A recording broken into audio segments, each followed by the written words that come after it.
On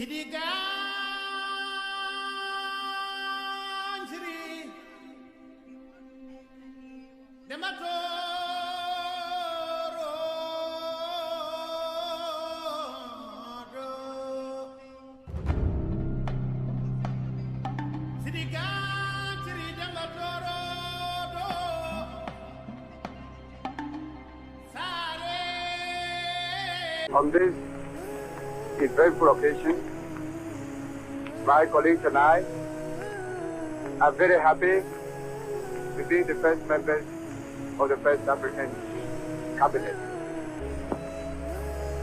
The people of the country have reaffirmed their confidence in us and have given us the mandate to carry on and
finish the job.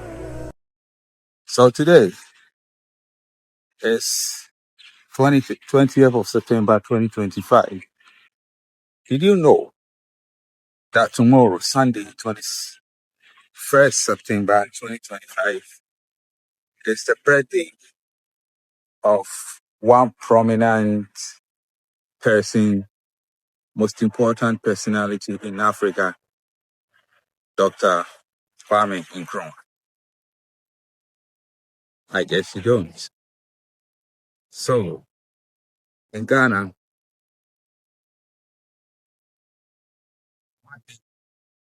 tomorrow is Sunday, Monday, declared a national holiday to commemorate the birthday of Dr. Kwame. So here are 6 historical facts about Dr. Kwame. Follow me. So you're welcome. Because of the airwaves, it was disturbing my audibility. So I had to find somewhere beautiful to communicate with my brothers. So yes, Kwame Nkrumah. Tomorrow is Kwame Nkrumah's birthday. And Nkrumah was the first president of Ghana, first prime minister, and first president of Ghana. Yes, he was the one that fought for independence for Ghana and for the whole Africa as a whole. So let's dive into 6 facts of Nkrumah. He was the leader of Ghana's independence. Nkrumah led the Gold Coast to independence from the British rule in the 1957, becoming the nation's first prime minister. He later became the Ghana's first president when it became a republic in the 1960s.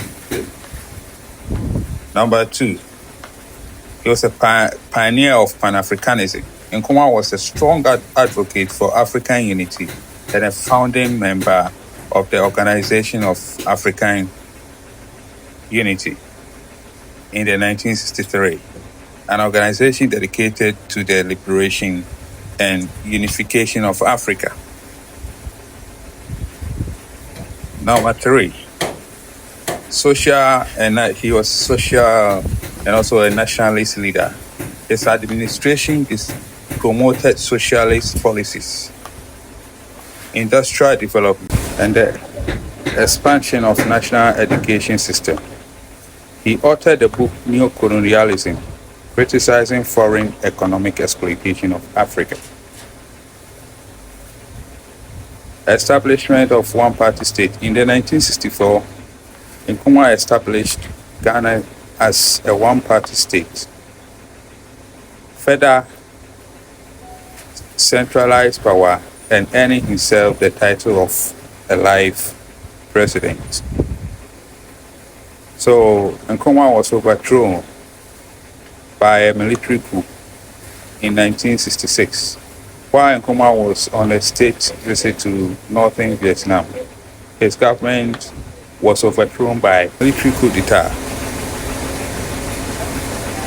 around 1966. Africa Must Unite. Tell us more about that. Why? And Neo-Colonialism, two of his major Why works. that? Well, Africa Must Unite, I mean, the title says it all, and that message is still valid today. But neo-colonialism was in part responsible for the coup because it exposed, you know, the workings of international finance capital in Africa, actually gave charts showing the network of these big foreign companies that were exploiting Africa's resources. And that was probably the final straw in deciding this dangerous man has got to be removed, you know. We cannot have Africa united or in control of its own resources. So that was a factor because it had such an impact in America. The American government immediately stopped aid to Ghana when that book was published, yes, and lodged a very strong diplomatic complaint, you know, through their embassy in Accra, complaining about the book. I don't know any other book, really, that has created such a political stir as that one. Challenge of the Congo?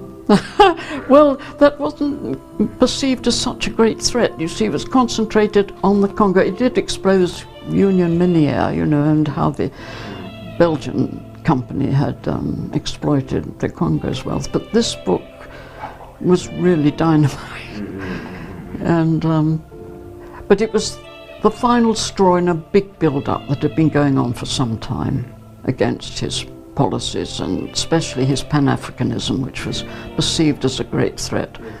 I think it is still perceived as a threat, because once Africa is united, it'll be in control of its own resources, and that's the last thing, really, that these economic interests want. And for that matter, he had to be on an exile after his overthrow. Nkrumah went into exile in Guinea, where he lived as the co-president before his death from cancer in Bucharest, Romania. That is in 1972. Yeah, so Kwame Nkrumah had done a lot for Africa. You know, he established a one-party state, making himself the lifetime president because he noticed that most of the people, selfish interest. We are Ghana, we are still enjoying things that Nkrumah established. The thermal ports, My mission is to encourage my brothers and wake up the African peoples to unify our continent, Africa.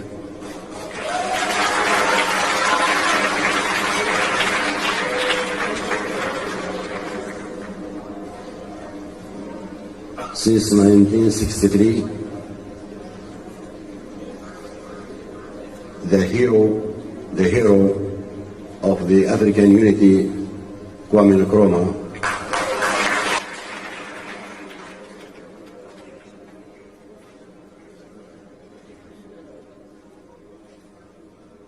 wanted to unify Africa since that time in one state, one government. I am not African because I was born in Africa, but because Africa was born in me.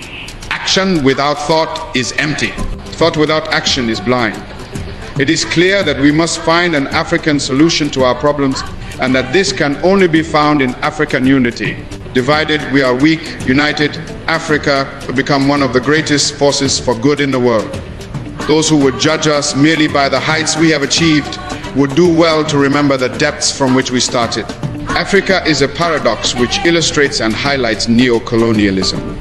Her earth is rich, yet the products that come from above and below the soil continue to enrich not Africans predominantly, but groups and individuals who operate to Africa's impoverishment. The independence of Ghana is meaningless unless it is linked up with the total liberation of the African continent. We have awakened. We will not sleep anymore.